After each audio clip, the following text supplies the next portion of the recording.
Imagine, just for a second, an English literature student. Okay, I'm picturing it. Right. And he teaches at a private high school. He grades papers, maybe, coaches a debate team or something. That's pretty standard. Just a normal guy. Exactly. But in his spare time, he manages to accidentally, or maybe very intentionally, convince millions of Westerners that American AI data centers are not just computing hubs. Wait, what does he think they are? He tells them they are literal, interdimensional portals actively being used to summon alien demons. You got to be kidding me. That sounds like the plot of some crazy late-night sci-fi movie. It completely does. But it is happening right now in the real world, and the narratives this guy is spinning, they're actively reshaping the geopolitical anxieties of this massive paying audience. It's honestly just a testament to the raw power of narrative, you know? Yeah. When you observe human behavior at scale, you quickly realize people do not run on data. No, they really don't. They run on stories.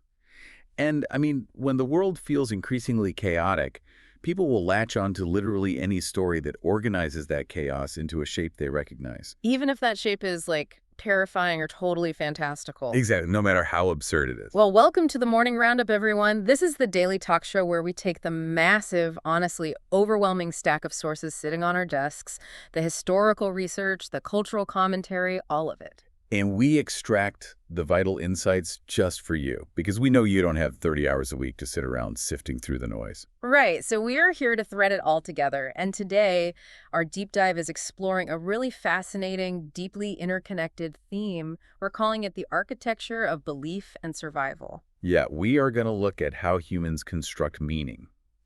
The stories you tell yourself, the myths humanity has clung to for thousands of years. And, the societal systems we either fight against or just completely surrender to. The scope of the material today is honestly profound. It really is. We are going to examine the psychology behind false prophets, like our high school teacher moonlighting as a geopolitical oracle. We're also going to dissect this philosophical argument that the modern obsession with, cold, hard facts is actually blinding us to reality. Plus, we will walk through some startling physical archaeological evidence for the biblical Exodus that the academic consensus just ignored for decades. And later on, we will confront the deeply uncomfortable, brutal realities of addiction recovery and the fentanyl crisis on our streets right now. So we are really covering the whole spectrum of how humans build their reality. We are. So let's start with that first wild example we teased. Yeah. If you spend any time tracking global politics or game theory or, the slightly more esoteric corners of Substack and YouTube. You have definitely collided with the phenomenon of Professor Jiang. Oh. Or Jiang Quinn. Yes, Professor Jiang. He is such a fascinating case study in the modern mechanics of authority. Oh, absolutely. I mean, the numbers alone are staggering. We are talking about well over 2 million YouTube subscribers. 2 million? That's a massive reach. It's huge. And he operates what is widely considered the top world politics Substack right now. It brings in revenue from tens of thousands of paying subscribers. Which is wild, and he has cultivated an audience that genuinely views him as an oracle, right? Yeah, they literally have dedicated websites like jiangpredictions.com designed solely to track his geopolitical forecasts and his eschatological timelines. But here's the crazy part. The foundational premise of his entire empire is just a carefully constructed illusion. Totally fabricated. Right, because when a listener hears the title Professor Jiang and he's giving lectures on macro structural analysis or whatever, your immediate mental image is a tenured academic, right? Yeah. Walking the halls of some prestigious university in Beijing. Exactly.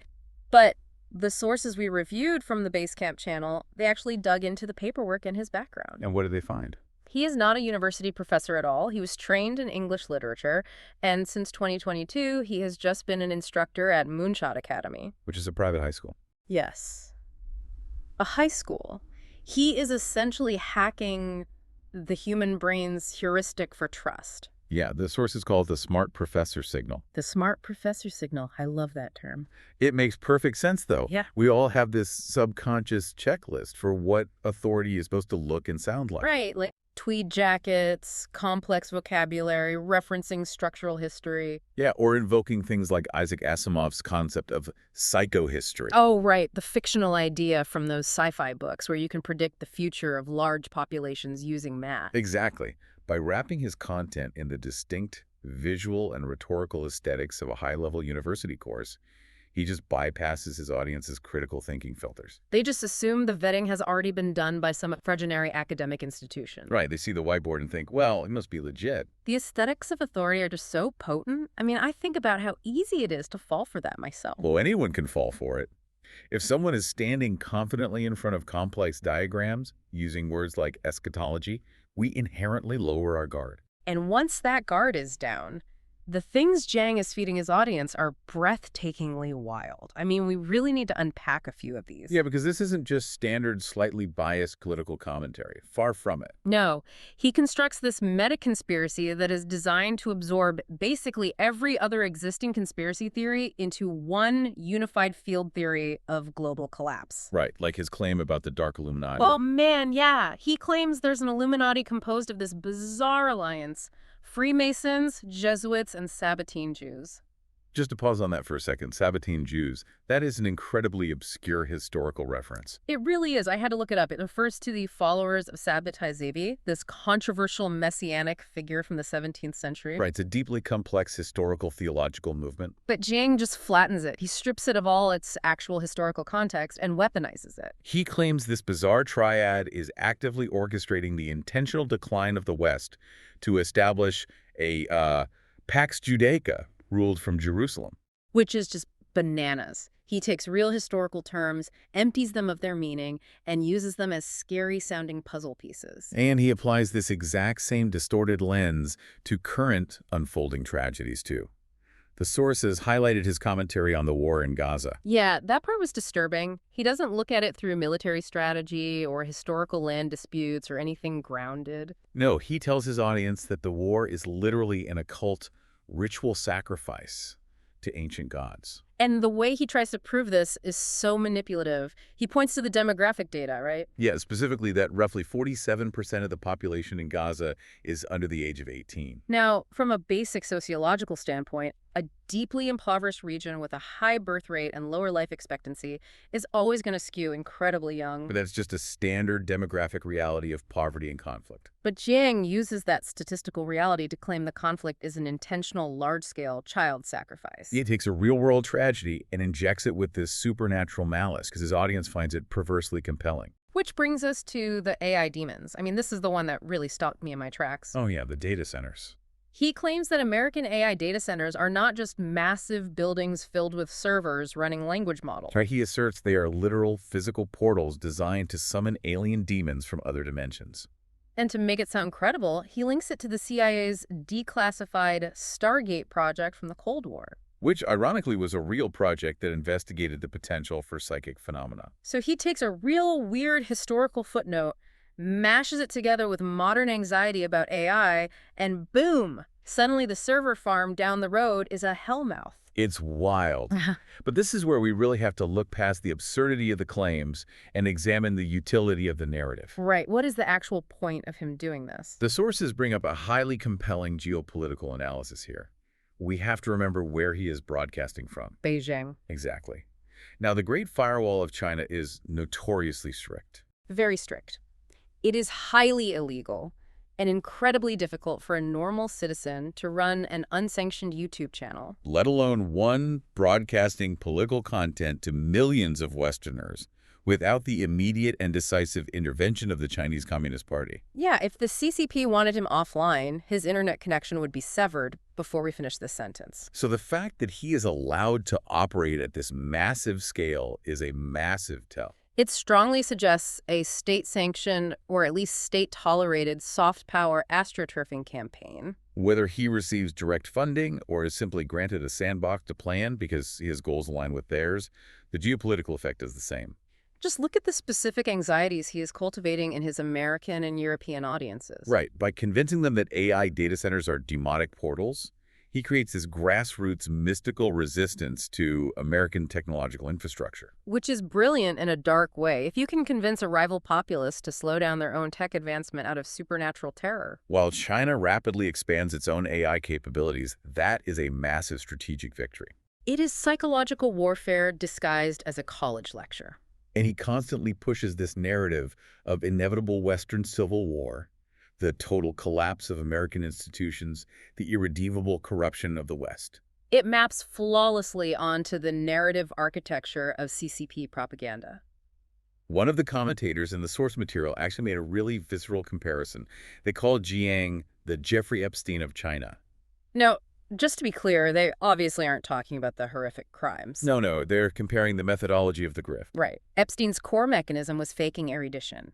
He wasn't a financial savant. He just spammed the smart billionaire signal. He learned the vocabulary of physics and finance and philanthropy just well enough to embed himself in elite circles, to become a node of influence. And Jiang is executing the exact same psychological exploit, but scaled for the internet age. He is spamming the smart professor's signal to embed himself in the minds of a populace desperate for answers. It really makes you wonder about the historical precedent for this. The sources briefly touched on Martin Luther, which initially feels like a wild pivot. Yeah, but it perfectly illustrates the danger of unchecked authority. Luther is, the father of the Protestant Reformation, but the source material focuses on the later years of his life. Right, examining how he weaponized the immense, almost infallible authority he had accumulated by that point. It is a sobering historical echo, because once an audience vests absolute authority in a figure, the narrative that figure weaves can easily justify profound destruction. Later in his life, Luther wrote vitriolic, deeply anti-Semitic texts. And he aggressively endorsed the slaughter of the peasants during the German Peasants' War, literally demanding the nobility smite and slay them. He also supported the violent persecution and drowning of Anabaptists. The mechanism is exactly the same, whether it is a 16th century theologian or a 21st century YouTuber. When the audience suspends their critical faculties because of the perceived authority of the speaker, the narrative can lead directly to real-world violence. Now, I hear all this, the strategic brilliance of the soft power campaign, the historical parallels, but a part of me really struggles with the sheer gullibility required here. How so? I mean, we are talking about alien demons and server racks. I understand being anxious about the economy, but how does a seemingly normal person sitting in their living room take that leap? It's a huge leap. How does the brain actually accept that as reality? To understand that, we really have to recognize what the human brain is actually optimizing for. Which is what? It is not optimizing for objective truth. It is optimizing for survival and coherence. Okay, that makes sense. We are currently living through an era of profound information overload. The velocity of change right now, economic shifts, pandemics, the sudden explosion of AI. It feels incredibly chaotic. It feels random. And the human animal is terrified of random, meaningless chaos. Because if it's random, you can't protect yourself from it. Precisely. If a hurricane destroys your town, it's a tragedy. But it's just weather. Right. But if you can convince yourself that a secret society controlled a weather machine to target you, you suddenly have an enemy. You have a narrative. And Professor Jiang provides a narrative. It is wildly inaccurate, but it successfully organizes the paralyzing anxiety of his audience. He gives them a story where the chaos isn't random, it's a malevolent plan.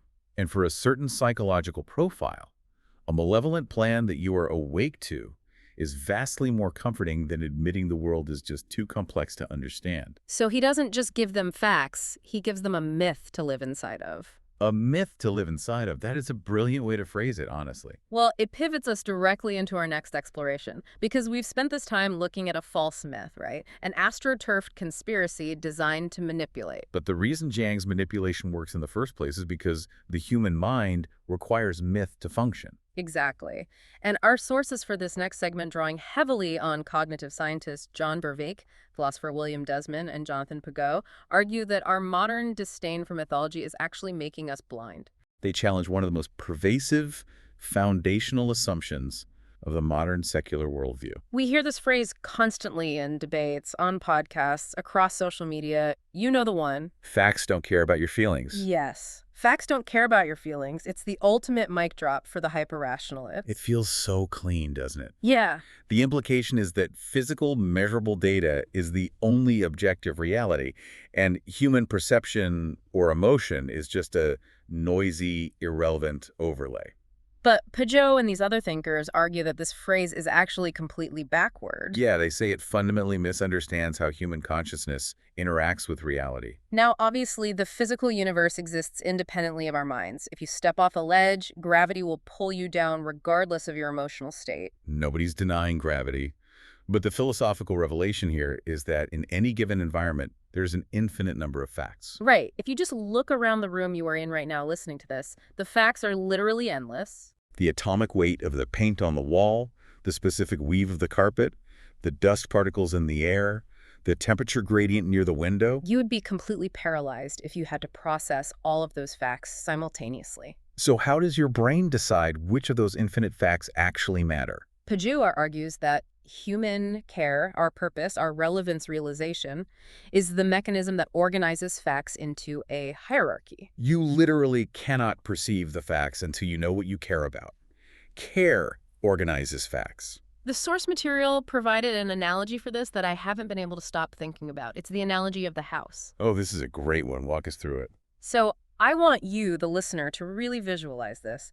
Imagine you are visiting the home of a very close friend. You haven't seen them in years. Okay, so your underlying purpose, your care, is connection and friendship. Exactly. Because of that purpose, the infinite facts of the house organize themselves in your perception. As you walk in, your eyes are naturally drawn to the framed photos on the wall. You notice the comfortable armchair they've pulled out for you. You smell the dinner they are preparing. Right. Those are the facts that manifest to you because of your purpose. Now, hold the exact physical reality of that house constant. Not a single atom has moved. But this time, imagine a thief breaks into the house at night. The purpose has completely changed. The care is now extraction and survival.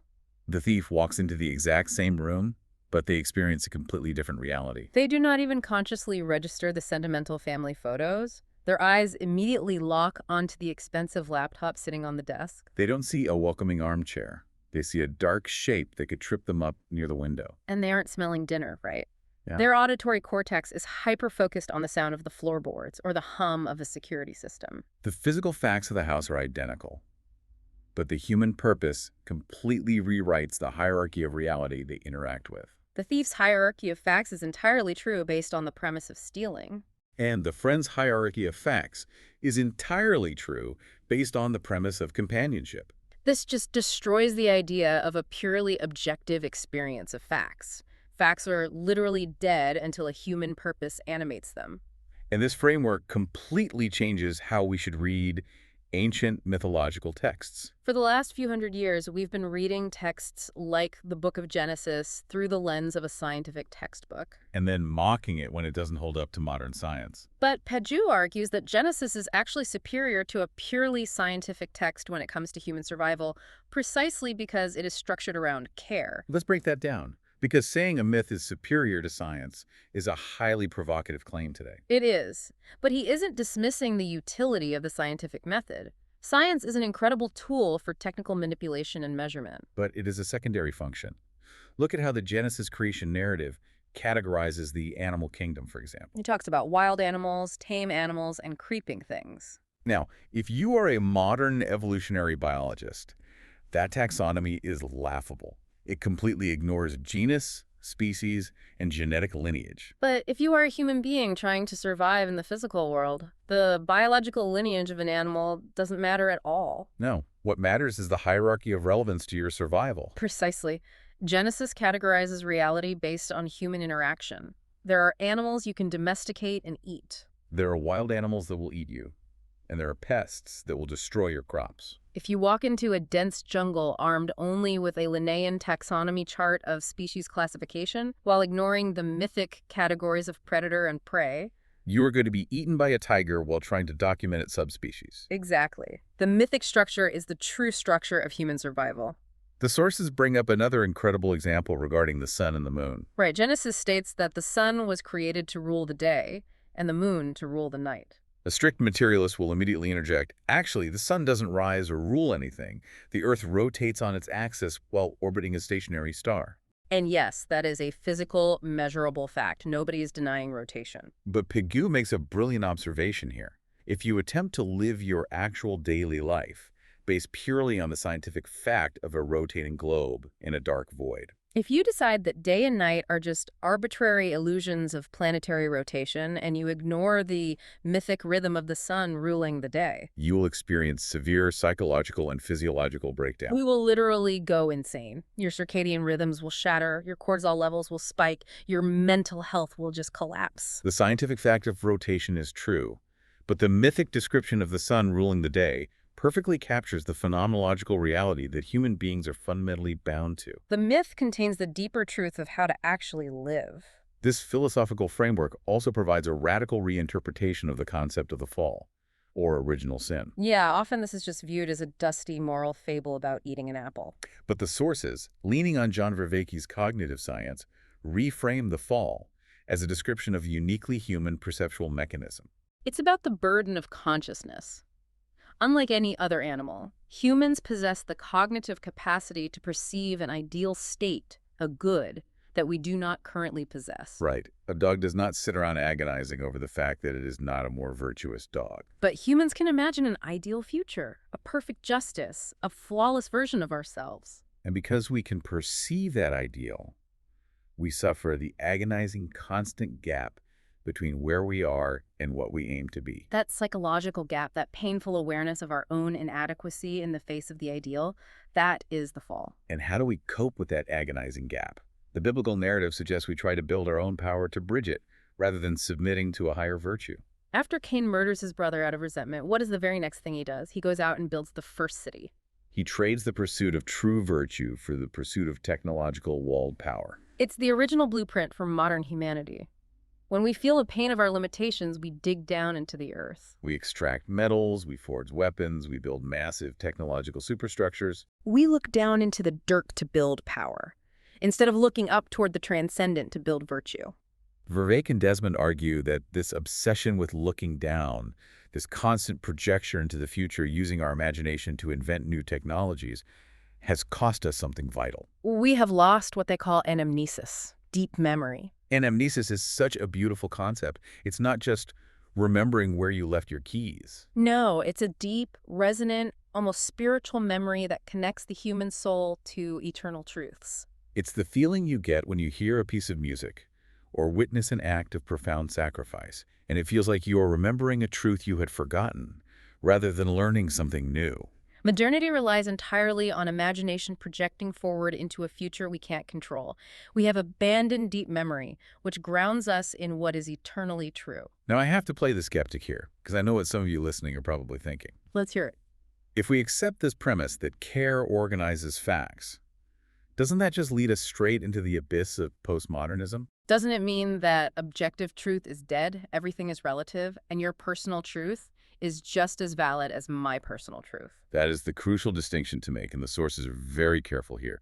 This framework is absolutely not relativistic. While human purpose organizes the hierarchy of facts, the resulting hierarchy must still map onto reality to be true. Remember that house analogy. The thief's hierarchy is true because the laptop really exists and can really be stolen. Right. If the thief's purpose caused him to hallucinate a laptop that wasn't there, his hierarchy would be false and his endeavor would fail. Exactly.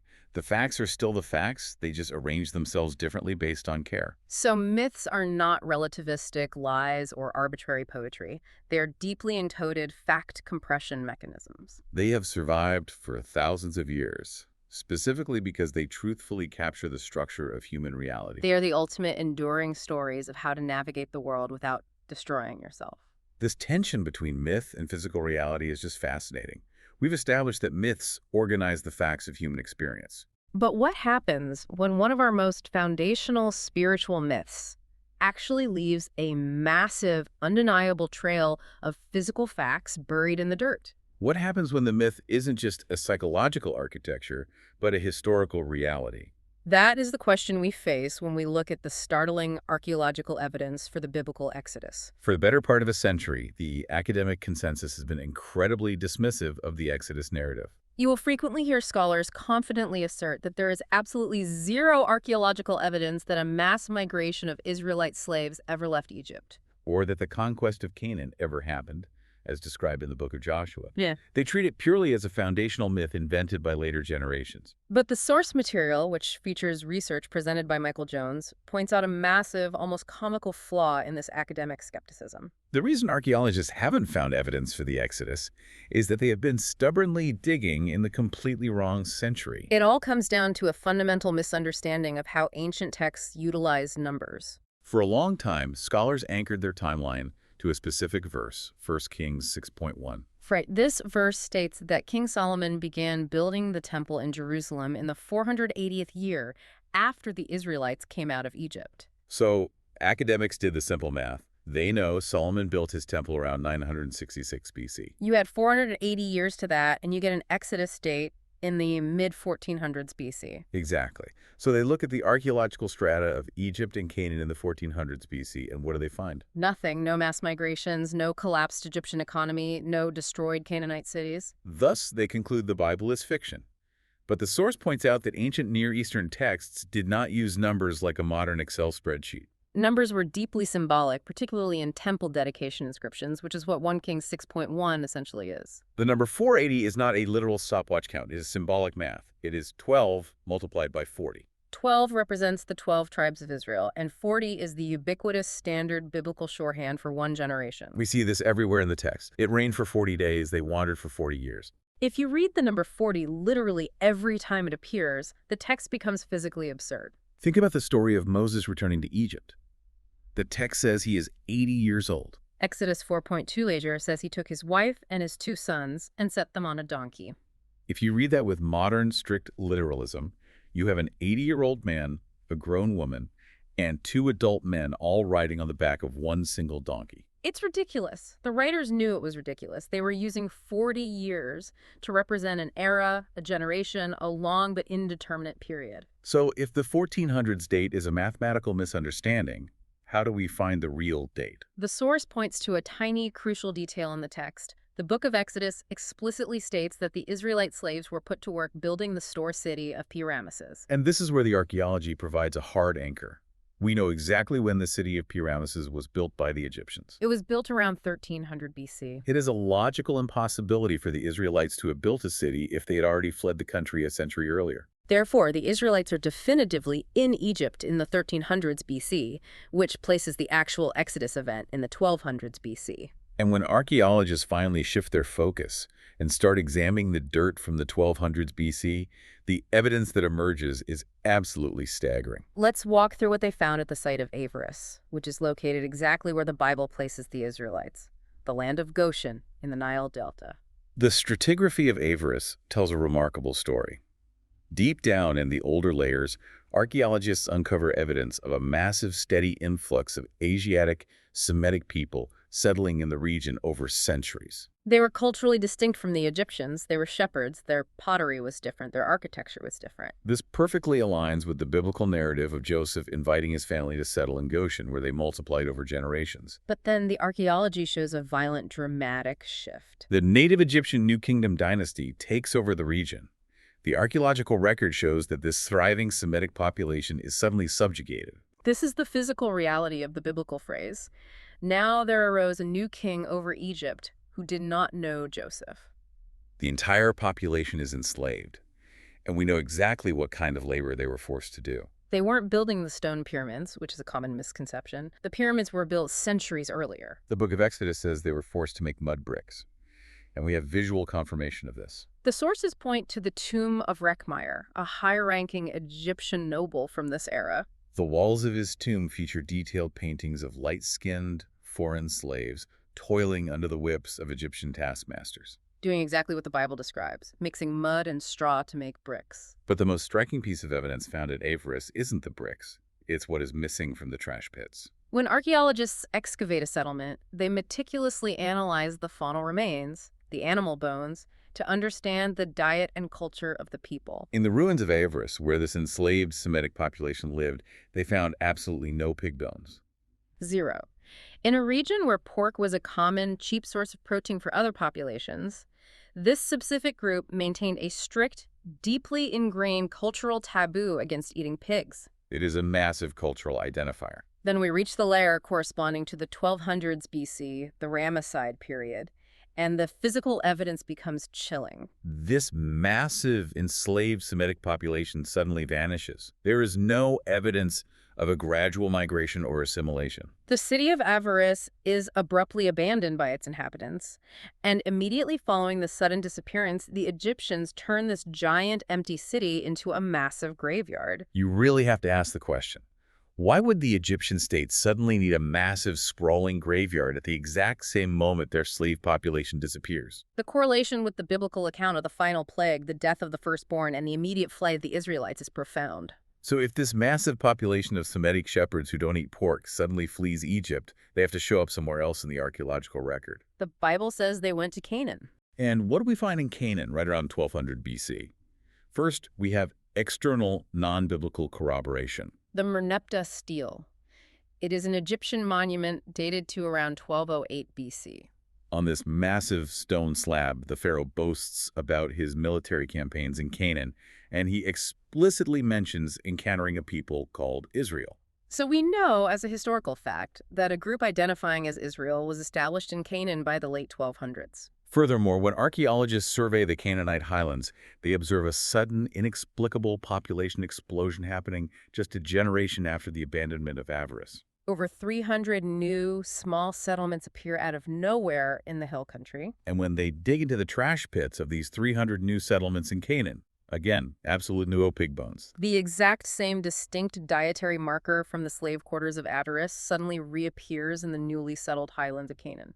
But the biblical narrative isn't just about peaceful settlement, it's about conquest. Critics frequently argue that there is no evidence of a massive sweeping destruction of every Canaanite city. But a careful reading of the text reveals that the Bible never claims they burned every city to the ground. In fact, it says they inherited cities they did not build. It specifically names only 3 cities that were totally destroyed by fire: Jericho, Ai, and Hazor. And the archaeology tracks with the text. The walled city of Jericho was found abandoned and left as a ruin during this period. But Hazor is the most compelling. Hazor was the massive, powerful capital city of the north. Archaeologists found that in the 1200s BC, Hazor was violently and totally burned to the ground. And inside the ashes of Hazor, they found the city's statues and idols intentionally mutilated. Their heads and hands had been chopped off. This is a highly specific, uniquely Israelite method of desecrating foreign idols, explicitly commanded in their texts. Moreover, archaeologists recently discovered a massive cultic altar on Mount Ebal, constructed precisely in the location and manner described in the Book of Joshua. There was one final detail from the source material that really cements this. It has to do with the Ark of the Covenant. The Ark is the central holy object of the Israelite religion.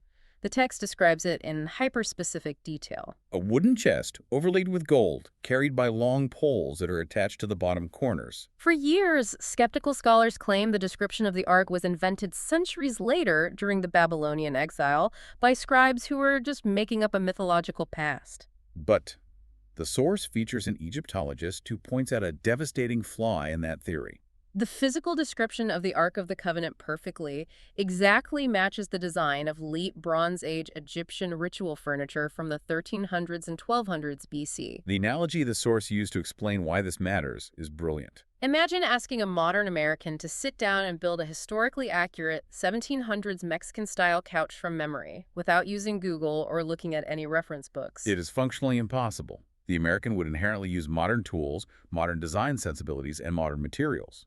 Exactly. If the biblical text describing the Ark was invented hundreds of years later by scribes sitting in Babylon, they never could have guessed the exact, hyper-specific aesthetic of 1200s BC Egyptian ritual furniture. The knowledge would have been lost to time. The fact that the description is perfectly accurate proves that the text had to originate from a people who were actually there in Egypt during that specific era. It changes everything about how you view the text. The architecture of belief for these ancient people wasn't just a psychological coping mechanism or a fairy tale they told around a campfire. Their mythos was anchored in the physical sand of history. The Exodus is the ultimate foundational story of physical and spiritual liberation from an external oppressor. It is about escaping the Pharaoh. But that brings us to a profound pivot in today's deep dive. What happens when the oppressor isn't an Egyptian king with an army? What happens when the oppressor is inside your own brain? How do we achieve liberation today when our enslavement is chemical or behavioral, when we are chained to our own habits? That is the battleground of our modern age. To explore this, our sources take a deep and, frankly, quite controversial dive into the mechanics of addiction recovery. Specifically, they draw a sharp contrast between two distinct recovery narratives.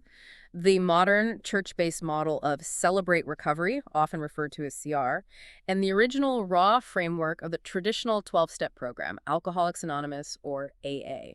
This is a debate about the very nature of transformation, playing out in church basements and community centers every night of the week. Our sources provide a rigorous critique of Celebrate Recovery, a program originally developed at Saddleback Church. The core critique is that CR operates less like a crucible for radical transformation and more like a funnel. A funnel. Explain how that works. The architectural design of CR was to take people struggling with various addictions and dysfunctions and funnel them into becoming active, integrated members of the church congregation. To achieve this, CR took the traditional 12 steps of AA and hybridized them, combining them directly with the biblical Beatitudes. Now, if you are listening to this and you are a Christian, that probably sounds like a fantastic idea. Right. If you believe Jesus is the ultimate healer, bringing his explicit teachings into the center of the recovery process seems like a no-brainer.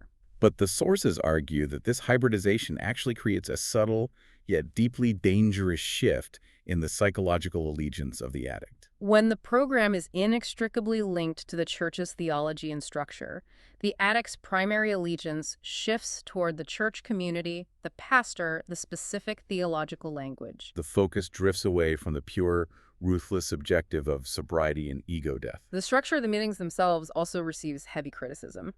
In a CR environment, groups are frequently broken down into hyper-specific categories based on the issue. You have a room for chemical addiction, a room for sex addiction, a room for overeating, a room for anger, a room for codependency. And according to the psychological critique in our sources, this hyper-categorization fosters a dangerous dynamic. Attendees begin to use these spaces not to systematically dismantle their egos, but merely to vent about their specific traumas. CR heavily utilizes the phrase hurts, habits, and hang-ups. Venting sounds like a healthy therapeutic thing to do. You get it off your chest. But the source warns about the neurobiological and psychological trap of venting. When people gather every week to recount their trauma, they receive a small hit of validation, a dopamine response from the sympathy of the group. Over time, they begin to identify with their trauma so deeply that it becomes their core identity. It stalls actual recovery. The trauma becomes the lens through which they view their entire existence. They aren't working toward being healed. They are constantly maintaining their status as a victim of their hurt. They become permanently in recovery, because if they ever actually recovered, they would lose their identity and their specific support group. Contrast this dynamic with the brutal, uncompromising potency of early Alcoholics Anonymous. The source argues that AA works precisely because it strips away all of those comforts. First of all, AA has zero external allegiances. There is no official church affiliation. You are not allowed to bring outside literature into the meetings. It ruthlessly isolates the problem. And the fundamental claim made by the AA Big Book is completely radical. Even today, AA asserts that the alcohol or the heroin or the gambling is not actually the disease. The addiction is merely a symptom. This is the mind-bending part. If the alcohol isn't the problem, what is? AA argues that the real disease is a profound spiritual illness. The disease is selfishness. It is absolute self-centeredness. The addict is someone who's completely trapped inside their own ego, agonizingly separated from God and from their fellow humans. The drugs are simply the tragic, misguided medicine the addict found to briefly numb the agony of that isolation. Because the disease is self-centeredness, the cure cannot be finding a safe space to vent about how the world has hurt you. A true 12-step recovery requires hitting a point of absolute shattering desperation.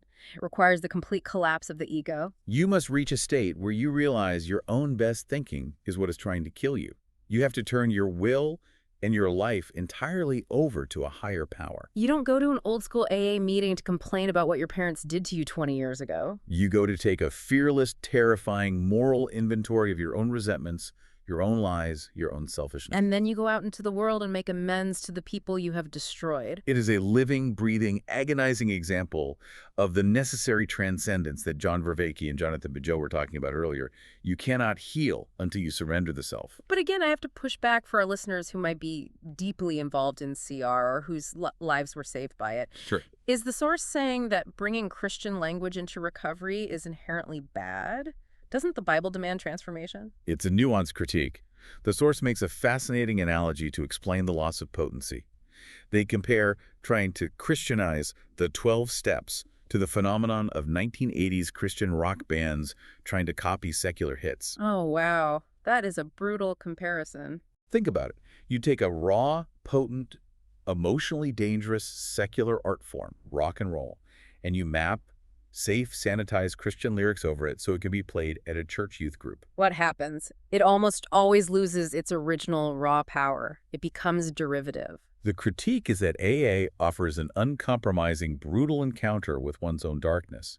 It forces you to serve others just to stay alive. When CR attempts to map comfortable church aesthetics over that process, when it focuses on healing from your hurts rather than the terrifying work of repenting of your selfishness, it dilutes the medicine. It is the profound difference between seeking comfort and seeking transformation. You literally cannot be comfortable and undergo an ego death at the same time. The architecture of survival requires you to walk through the fire. But what happens when the fire goes out? What happens when an individual completely fails to achieve that transformation? Or worse, what happens to an entire civilization when it abandons the demand for that transformation entirely and instead builds systems that enable the surrender? That brings us to our final, and undeniably, our heaviest segment of the day. We have been talking about people fighting for their recovery, wrestling with the darkness of their own egos. But we must confront the reality of those who have entirely surrendered to chemical oblivion. We are talking about the fentanyl crisis currently ravaging the streets of our major cities. To explore this, our sources lean on a deeply controversial discussion featuring evolutionary biologist Brett Weinstein. He was analyzing a recent cultural flashpoint involving reality TV star Spencer Pratt. Pratt caught a massive amount of backlash online for referring to the addicts he filmed on the streets of Los Angeles as fentanyl zombies. The internet immediately condemned the term as incredibly offensive, cruel, and dehumanizing. But the source material defends the use of the term, not as a moral judgment of the human being's intrinsic worth, but as a brutal, terrifyingly accurate physiological description of what this specific synthetic chemical does to the human organism. It argues that calling it a slur misses the entire point of the horror. Weinstein points out, from a biological perspective, that fentanyl creates a completely novel, unprecedented physiological state. When someone is trapped in the infamous fentanyl hang, you've likely seen the videos or seen it in person, where an individual is bent completely over at the waist, arms dangling, entirely unresponsive. The drug has done something terrifying. It has completely stripped away the higher consciousness. The person, the soul, the ego is gone. But they don't fall down. That is the horror of it. The drug suppresses the consciousness, but it leaves the brain's proprioception mechanisms mostly intact. Proprioception is your body's internal GPS system. It's the subconscious machinery that tells your muscles where your limbs are in space, allowing you to balance without thinking about it. The fentanyl leaves that deep brain machinery idling, keeping the body standing on its feet while the consciousness vacates the building. The person is, for all intents and purposes, no longer there. It is a chemical lobotomy happening in real time on the sidewalk. But the source's critique goes far beyond the biological horror of the drug itself. The real target of the analysis is the policy of the culture and the ideology of the cities, particularly on the West Coast, that have allowed this open-air tragedy to become the status quo. And I want to be very clear here for you listening. As we navigate this, we are presenting the philosophical and ethical argument made by our source material. We are examining how they view the architecture of these societal systems. The core of the source's argument is a blistering attack on what they term suicidal empathy. They argue that modern progressive policies have embraced what Weinstein calls pseudo-sophistications. These are ideologies that sound incredibly compassionate, tolerant, and virtuous on paper or in a university sociology seminar. But when deployed in the real world, they lead to profound destruction, societal decay, and literal population decline. The source highlights a major, often ignored shift in the demographics of the street population. For decades, the homeless crisis was heavily driven by the tragic fallout of the 1980s, when psychiatric institutions were emptied out and the severely mentally ill were pushed onto the streets without a safety net. That is a failure of care.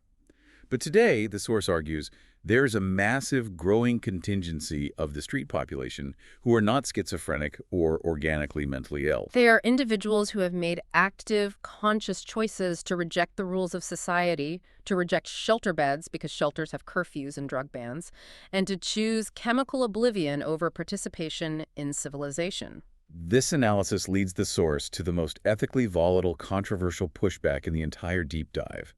It centers around the use of Narcan, the nasal spray that reverses opioid overdoses. The current public health messaging, practically ubiquitous in these cities, tells everyday citizens that it is their fundamental moral duty to carry Narcan with them at all times. To be constantly prepared to revive addicts who are overdosing on the pavement. The source asks a genuinely staggering, deeply uncomfortable question. Why is it the unending burden of the productive citizens, the people keeping the lights on, paying the taxes, trying to raise their children safely, to endlessly resuscitate individuals who are actively committing suicide in slow motion? The source argues that by demanding citizens act as a constant medical backstop, society is prioritizing the unchecked self-destruction of a few over the safety, sanity, and success of the whole civilization. Why are we treating the symptom on the sidewalk instead of demanding the destruction of the policies that allowed the streets to become open-air drug asylums in the first place? I have to pause here. I have to ask the hard question because I know you, the listener, are probably feeling the friction of this argument. Are we losing our humanity with this perspective? Is labeling empathy as suicidal just a cruel, highly intellectualized way to justify looking the other way? Is it just giving ourselves permission to step over a dying human being on our way to get a coffee? It is a profound, agonizing moral tension. The tragedy of addiction is absolute.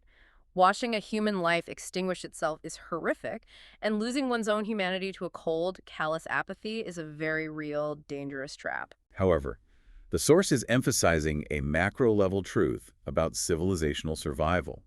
A society simply cannot survive if it refuses to differentiate between helping those who genuinely cannot help themselves and enabling a culture of unchecked, subsidized self-destruction. If the architecture of survival for a city requires the healthy cells of that city to constantly, endlessly manage the slow death of the cells that refuse to participate in the organism, the entire body will eventually collapse under its own weight. Empathy is a virtue. But empathy without boundaries, empathy that demands the destruction of the community in order to tolerate the self-destruction of the individual, isn't actually empathy. From an evolutionary standpoint, it is a pathological surrender. It is a failure of the survival instinct. We have covered an incredible, intense amount of ground today on this deep dive. We started by unmasking the fake, astroturfed academic aesthetics of Professor Jiang and his alien demons. We explored the deep, survival-level truths hidden in the mythological hierarchies of Genesis. We examined the startling, sand-covered archaeological facts of the Exodus. We walked through the brutal, necessary ego death of the 12 steps versus the comfort of the church basement. And finally, we confronted the tragic chemical collapse of narrative on our modern streets. And when you pull all of these threads together, it all circles back to one central reality. It is all about how we organize the facts of our lives. It is entirely about what we choose to care about, because care organizes facts. We don't just want to leave you with a head full of philosophy.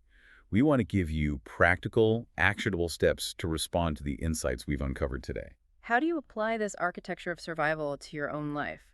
First, you need to ruthlessly audit your media diet.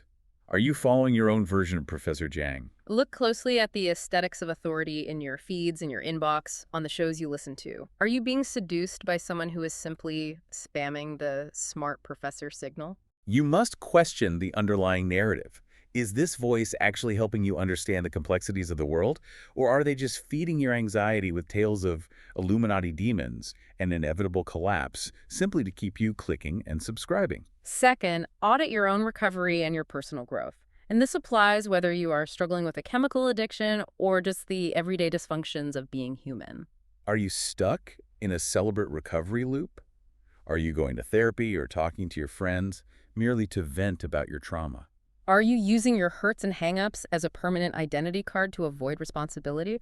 Or are you willing to do the brutal, uncompromising AA work of attacking your own selfishness, acknowledging your flaws, and taking absolute responsibility for your life? Finally, audit your empathy. Look at the relationships in your life, your family dynamics, and even your voting habits. Are your attempts to help people actually enabling their continued destruction? Are you practicing genuine, boundary-driven compassion that demands transformation? Or are you participating in a form of suicidal empathy that avoids conflict at the cost of true survival? These are not easy questions to answer, but they're the questions that determine the trajectory of a life. We strongly encourage you to check the original sources we've linked for this deep dive. Go read the archaeological reports on Avaris. Dig into John Vervaeke's lectures on cognitive science. Read the early history of the 12-step movement. The rabbit hole goes so much deeper than we can cover in a single hour. The material is there, waiting to be organized by what you choose to care about. Drop a comment and tell us where you are encountering these themes in your own life. Have you witnessed the fentanyl hang in your city? Do you buy the evidence for the exodus? Let us know. And don't forget to like, subscribe, and share the show. I want to leave you with one final provocative thought. We started this deep dive talking about how much we expect the world to be clean, visible, and binary. Like an X-ray showing a broken bone. But Jonathan Magoo told us today that care organizes facts. I want you to look at your life right now. Look at the facts you firmly believe about yourself, about your potential, about your country, and about your future. Now, ask yourself the hard question. What vital, life-saving facts are you currently completely blind to simply because your modern worldview has programmed you not to care?